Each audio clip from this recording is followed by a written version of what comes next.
Halo semua, selamat datang di channel Flame di yang terhormat. Bagi yang belum subscribe, diwajibkan untuk subscribe terlebih dahulu, dan hidupkan lonceng notifikasinya biar tidak ketinggalan pesawat ulang-alik. Hahaha. Nah mari kita gas ke alur ceritanya. Nyala api itu berdetak. Bagaimanapun, Xiaoyan berada di jantung api. Di bawah jantung api, kekuatan semacam ini secara alami tidak dapat dihindari. Gumpalan napas setipis rambut diekstraksi dari cairan oleh Xiaoyan. Gumpalan napas ini ditangguhkan di depan mata Xiaoyan, dan api di telapak tangannya naik di detik berikutnya. Sinar api ini benar-benar membuat jeritan yang menusuk seperti jiwa. Itu berubah menjadi jiwa kecil di dalam api, dan dalam rasa sakit dari nyala api yang menyala, akhirnya menghilang. Melihat ini, Wu Zan juga mengecilkan pupilnya. Napas yang baru saja diekstraksi Xiaoyan mungkin adalah racun pemakan jiwa, tetapi ini adalah pertama kalinya Wu Zan melihat racun pemakan jiwa seperti ini. Sudah bersih sekarang. Sudut mulut Xiaoyan terangkat, dan saat berikutnya dia menelan saripati yang diekstraksi dari Yan Luoguo, dan origin Qi yang agung meletus di tubuh Xiaoyan. Wu Zan melindungi hukum untukku, aku ingin menerobos. Teriak Xiaoyan, Wu Zan tiba-tiba menatap Xiaoyan dengan aneh. Dia tidak bisa mengatakan dengan bodoh sekarang, apakah Xiaoyan adalah dewa pertempuran atau abadi. Pada saat ini, Xiaoyan duduk bersila di depannya, hanya dewa pertempuran bintang 7, tetapi ketika pertempuran dimulai, dia berubah menjadi yang kuat, abadi. Sekarang dia bahkan lebih dibutuhkan untuk melindungi hukum. Wu Zan tersenyum pahit, dia hanya bisa mengangkat tangannya dan terus menembak pemakan jiwa yang mengaum ini. Pemakan jiwa yang perkasa, jika Anda melihatnya dari atas ke bawah, Anda akan merasakan pemandangan ini. Sangat spektakuler. Wu Zan diselimuti kekuatan abadi, dan mayat pemakan jiwa yang tak terhitung jumlahnya dengan panik memainkan arhat. Saat memotret mayat pemakan jiwa ini, wajah Wu Zan suram. Baginya, dia pernah menjadi salah satu dari mereka. Tapi dia lebih beruntung. Tapi saat jiwa diekstraksi, tidak mungkin untuk pulih sejak saat itu. Wu Zan berharap untuk sepenuhnya melenyapkan klan pemakan jiwa lebih dari siapapun. Mereka memperoleh kekuatan dengan cara jahat, dan mereka pantas mendapatkan kematian paling besar. Seperti semua orang tahu, ketika Xiaoyan menghilangkan gumpalan Soul Devouring Poison, di suatu tempat di wilayah kutub jurang, dalam kabut tebal, ada seekor katak monster besar duduk bersila di atas kepalanya. Entah sudah berapa lama sosok itu duduk bersila, tapi kini dia perlahan membuka matanya. Dan sepasang murid tanpa pupil ini, karakteristiknya sangat jelas, orang ini adalah pemakan jiwa. Tapi yang aneh adalah katak ajaib itu tidak mengeluarkan suara, orang ini juga tidak mengeluarkan suara. Seluruh kabut tebal seharusnya sangat sunyi, tetapi beberapa jeritan melengking bisa terdengar dengan jelas. Jika Anda mendengarkan dengan seksama asal suara, dan mencarinya, suara-suara ini sebenarnya ditransmisikan dari tubuh manusia ini. Ayo pergi, mari kita lihat dan lihat siapa yang berani mengeluarkan racun pemakan jiwa. Segera, dia mengulurkan telapak tangannya yang pucat, yang tidak berdarah, dan menepuk-nepuk katak ajaib yang tersisa dengan ringan. Mulut yang terakhir gelisah, dan saya melihat otot-otot kakinya mengerahkan kekuatan. Saat berikutnya, seluruh kekosongan bergetar, dan kecepatannya sangat cepat. Kabut tebal di sekitarnya tampaknya bereaksi sesaat setelah menghilang. Rasanya seperti ledakan, menyebar kemana-mana. Tidak, buruk, origin Qi sangat murni. Xiaoyan duduk bersila di bawah pohon raksasa dengan senyum puas di wajahnya. Dia memiliki senyum bahagia di wajahnya. Wu Zan telah berjuang keras untuk waktu yang lama, tetapi ada terlalu banyak mayat yang melahap jiwa, dan kebanyakan dari mereka melawan dewa. Tidak mudah untuk menembak mereka. Wu Zan terbunuh di setidaknya puluhan ribu dari mereka, ada beberapa dari angka-angka ini. Tetapi dibandingkan dengan ratusan ribu pemakan jiwa di kota Zanyu, bahkan jika Wu Zan abadi, tampaknya itu seperti lengan seorang pria, tetapi tidak berdaya. Xiaoyan memintanya untuk melindungi hukum, dia harus melakukan yang terbaik untuk melindunginya. Kelinci Bingyun berbaring di samping Xiaoyan, dan air di sekitarnya panas, tetapi sepertinya tidak ada hubungannya dengan itu, dan bahkan menguap sedikit bosan. Xiaoyan menendang pantat kelinci Bingyun dan berkata dengan marah. Gu Fan, lihat betapa kerasnya dia bekerja, pergi dan bantu dia, kamu tahu bagaimana tidur dalam satu hari, apa gunanya kamu? Seluruh tubuh Bingyun Rabbit bergetar, dan mata binatang buasnya tiba-tiba menatap Xiaoyan dengan marah. Kamu tinggi, kamu luar biasa, kamu mengolah diri sendiri dan menggunakan kami sebagai bantuan manusia. Sedikit, Bingyun Tu menunjukkan ekspresi tidak senang, dan berdiri mengutuk, tetapi hanya berbisik, menatap Xiaoyan dengan mata tertutup, dia menjulurkan lidahnya dan meringis. Tanpa diduga, Xiaoyan tiba-tiba membuka matanya dan menatapnya. Batuk-batuk, tolong aku melihat kelinci Bingyun tersapu perlahan.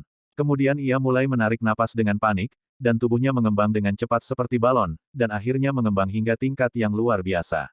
Ini akan meledak, itu akan meledak. Mata anjing itu tergeletak di bahu Xiao Yan, dan seluruh mata besarnya menyipit menjadi celah, menyaksikan Bing Yuntu menyedot dirinya ke dalam bola. Tapi sepertinya kelinci Bing Yun, yang akan meledakkan dirinya, menghirup nafas dan meludahkannya ke sekeliling. Ketika dia menghirup gas biasa, nafas yang keluar saat ini sangat dingin. Dalam sekejap, mayat pemakan jiwa yang tak terhitung jumlahnya membeku menjadi es, dan seteguk udara dingin dihembuskan ke sekeliling. Dimanapun udara dingin menyapu, semuanya membeku seketika, dan mayat pemakan jiwa yang tak terhitung menumpuk dan langsung membeku ke dalam dinding es. Dikelilingi di sekitar, dan akhirnya membiarkan pemakan jiwa ini membeku, sepenuhnya menyelimuti tempat ini, dan untuk sementara menjadi tenang. Adapun kelinci Bing Yun, itu mengembang seperti balon besar sekarang, tetapi pada saat ini telah menyusut ke ukuran lengannya dalam sekejap. Setelah benda ini menjadi lebih kecil, itu terlihat menjijikkan, dan langsung menjadi jauh lebih manis. Jarang bersih, akhirnya aku bisa tidur sebentar. Bing Yun Rabbit berkata dengan malas, dan segera berbaring di samping Xiao Yan dan tertidur dengan mata terpejam. Hanya Wu Zan, yang masih bertarung di detik sebelumnya, yang tersisa, dan mayat pemakan jiwa ini tiba-tiba berubah menjadi patung es sebelum mereka bisa bereaksi di detik berikutnya. Wu Zan segera menatap Bing Yuntu dengan penuh arti, dan menatap mata anjing jelek di bahu Xiao Yan. Apa yang kamu lihat? Hati-hati tuan anjing mencungkil matamu. Wu Zan tersenyum pahit, tatapan terakhirnya tertuju pada Xiao Yan yang memancarkan fluktuasi origin Qi yang kuat. Semua ini terlalu aneh, monster bermata besar dan semangat kelinci, ditambah Xiao Yan, ketiga temperamennya lebih aneh dari yang lain. Setelah menembak untuk waktu yang lama, Wu Zan tidak banyak makan, tetapi dia bisa beristirahat sebentar, tetapi dia masih berdiri tegak, selalu menjaga kewaspadaan. Dia yang telah merangkak dan berguling-guling di jurang selalu sepertinya ada di sini. Sangat berhati-hati dan berhati-hati. Setelah Xiao Yan mengeluarkan buah Yama, pertama-tama dia memurnikannya dengan api, mengeluarkan racun yang melahap jiwa, dan kemudian menelannya. Dengan menelan, latar belakang origin Qi Xiao Yan mulai tumbuh lagi. Pada saat ini, ia tanpa sadar telah meningkat 2 juta, latar belakang origin Qi-nya telah mencapai 50 juta, dan masih ada 4 juta Xiao Yan yang mampu menerobos tahap akhir dari Seven Star Fighting God. Ada ratusan Yan Luoguo tumbuh di pohon raksasa, yang sepenuhnya cukup untuk kebutuhan budidaya Xiao Yan. Dengan kecepatan origin Qi dan bintang Xiao Yan saat ini, selama ada cukup waktu, Xiao Yan dapat menggunakan ini untuk menerobos ke Seven Star Do God nanti. Buah Yama ini mengandung Qi asal yang agung dan murni tak tertandingi, dan tentu saja, hanya Xiao Yan yang bisa mengeluarkan jejak racun yang melahap jiwa dengan Heart of Fire. Beberapa hari kemudian, aura kuat menyebar dari tubuh Xiao Yan. Setelah menelan lebih dari selusin buah Yama, Qi asal Xiao Yan mencapai 54 juta. Pada tahap akhir dari Seven Star Do God, hanya saja kecepatan peningkatannya masih agak lambat. Xiao Yan mendecakkan lidahnya, kecepatan peningkatannya sebenarnya sangat cepat. Alasan sebenarnya mengapa Xiao Yan merasa bahwa itu masih terlalu lambat adalah bahwa ia menghadapi pada musuh, kekuatan Dewa Xiao Yan benar-benar keluar dari barisan. Sekarang musuh yang dihadapi Xiao Yan sudah menjadi pembangkit tenaga listrik abadi, dan terobosan keabadian dewa masih jauh. Setelah menembus ke tahap akhir dari Seven Star Do Sen, budidaya Xiao Yan tidak mandek, tetapi terus memperbaiki menelan panik Yama Luoguo. Ketika origin Qi yang agung meletus di tubuhnya, Xiao Yan juga mengambil kesempatan dan terus meningkat. Dengan asalnya sendiri, satu demi satu, Yan Luoguo terus disempurnakan oleh Xiao Yan, dan mata Wu Zan benar-benar tertarik dengan metode kultivasi Xiao Yan. Metode kultivasi gila semacam ini sangat langka. Bagaimanapun, kultivasi semacam itu mungkin kontraproduktif. Keduanya mungkin. Belum lagi sumber daya yang luas di sini, budidaya seperti itu hanyalah pemborosan sumber daya budidaya. Hampir sebagian besar origin Qi hilang, tetapi kurang dari seperlimanya benar-benar dapat diserap oleh Xiao Yan. Namun, justru dengan cara kultivasi inilah Xiao Yan membuat origin Qi-nya mengalami pertumbuhan yang eksplosif.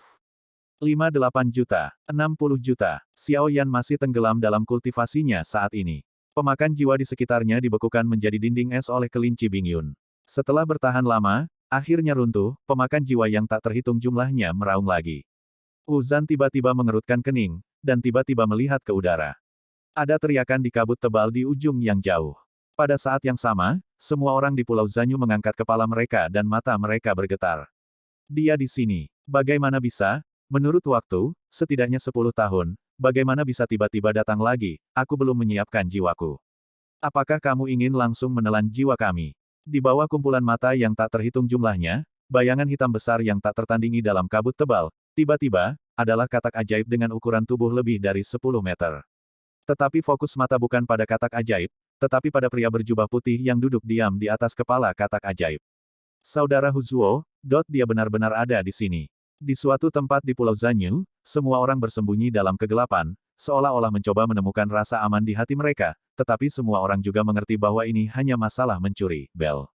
Ketika katak ajaib raksasa ini muncul di langit di atas Pulau Zanyu, mata Wu Zan tiba-tiba mengembun, dan kulitnya menjadi sangat serius. Benar saja, tidak heran kita dibawa ke sini. Dilihat dari nafas, orang ini mungkin bukan 100.000 Raja Jiwa, tetapi 1 juta Raja Jiwa yang beberapa kali lebih kuat dari Raja Jiwa. Mata Wu Zan membola, kontraksi tiba-tiba, 100.000 Raja Jiwa membuat Wu Zan menderita kerugian besar, belum lagi 1 juta Raja Jiwa. Tepat ketika Wu Zan memikirkannya, katak ajaib, yang masih ribuan kaki jauhnya, muncul di atas kepala mereka hampir dalam sekejap mata, dan tekanan kuat menyebar darinya. Kamu dan orang berdosa lainnya, gunakan racun pemakan jiwaku, apakah kamu mencari kematian? Pria berjubah putih yang duduk bersila di atas suara katak ajaib itu halus, seolah-olah sosok yang tak terhitung jumlahnya terjalin, dan suaranya jatuh, di belakangnya adalah deru hantu yang tak terhitung jumlahnya. Wu Zan mengatupkan giginya, dan tidak ada ketakutan di wajah Wu Zan, bahkan ketika menghadapi Kaisar 1 juta jiwa, dia masih tidak berniat untuk mundur. Sepertinya kamu baru saja memasuki jurang dan wilayah kutub. Aku bisa berpikir bahwa kamu sedang menunggu pelanggaran pertama, menelan pil pemakan jiwa, dan menawarkan 5 roh juang dalam waktu 10 tahun, dan masalah ini bisa selesai. Suara pria itu pelan lagi, terdengar, dan suara halusnya bergema. Di telapak Soul Sovereign ada 2 pil pemakan jiwa hitam, yang dilemparkan ke arah Wu Zan dan Xiao Yan. Wu Zan mengulurkan tangannya untuk mengambilnya, tetapi Xiao Yan, yang sedang berkultivasi dengan mata tertutup, ketika pil pemakan jiwa mendekati sisi Xiao Yan, nyala api naik dan langsung membakarnya menjadi abu terbang. Dewa yang bertarung, beraninya menghancurkan pil pemakan jiwaku, mencari kematian. Kaisar jiwa mengerutkan kening, dan suaranya jatuh. Bahkan jika katak ajaib itu memiliki mulut yang besar, seberkas energi melonjak dari mulut katak ajaib keluar. Wu Zan juga mengangkat tangannya dalam sekejap, mengangkat busur emas di tangannya, dan panah emas ditembakkan seketika, meledak dengan sinarnya. Ledakan. Bulu panah emas membombardir baloknya, dan langsung meledak. Sepertinya kamu juga tidak ingin hidup. Kaisar jiwa memandang Wu Zan, dan dia masih bisa merasakan aura yang sangat kuat di pupilnya tanpa pupil. Wu Zan tidak menjawab, dia hanya berdiri di depan Xiao Yan, meskipun dia tahu dia dikalahkan. Jika itu masalahnya, maka kalian berdua hanya bisa mati bersama. Suara Kaisar jiwa keluar, dan saya melihat ki hitam yang tak terhitung jumlahnya melonjak keluar dari tubuhnya, mengembun di udara, dan kemudian sosok hantu besar. Cepat jatuh dari udara, itu meraung ke arah Xiao Yan dan Wu Zan. Wu Zan tampak bermartabat, sosoknya tersapu aktif, perisai cahaya menutupi tubuhnya, dan hujan panah emas menyapu tangannya, tetapi kekuatan hantu ini benar-benar di luar kemampuan Wu Zan untuk bertarung. Tiba-tiba Wu Zan merasakan jiwanya bergetar, wajahnya menjadi abu, darah mengalir dari sudut mulutnya, dan pada saat berikutnya, bayangan hantu menyelimuti Wu Zan. Meskipun Wu Zan telah melakukan yang terbaik untuk melawan, dampak dari kekuatan jiwa sulit untuk ditolak tidak peduli apa, dan tubuhnya melesat ke belakang, menghantam tanah dengan keras. Engah! Wu Zan menyemburkan darah seteguk, dan ada goresan dan bekas gigitan yang tak terhitung jumlahnya di tubuhnya, dan lengan kirinya patah. Namun, selama jantungnya tidak terluka, luka pada daging akan sembuh dengan cepat dengan kecepatan terlihat dengan mata telanjang. Tetapi luka yang diderita oleh jiwa, luka yang disebabkan oleh Raja Jiwa sebelumnya, belum pulih, dan serangan jiwa Raja Jiwa bahkan lebih kuat, yang sama sekali bukan intensitas yang dapat ditahan oleh Wu Zan. Batuk-batuk, sial, Kaisar Jiwa dengan jutaan jiwa, aku khawatir dia akan ditanam di sini hari ini. Wajah Wu Zan muram, dia masih berdiri sambil bergoyang, matanya tertuju pada piringan udara. Sosok yang duduk di atas kepala katak ajaib.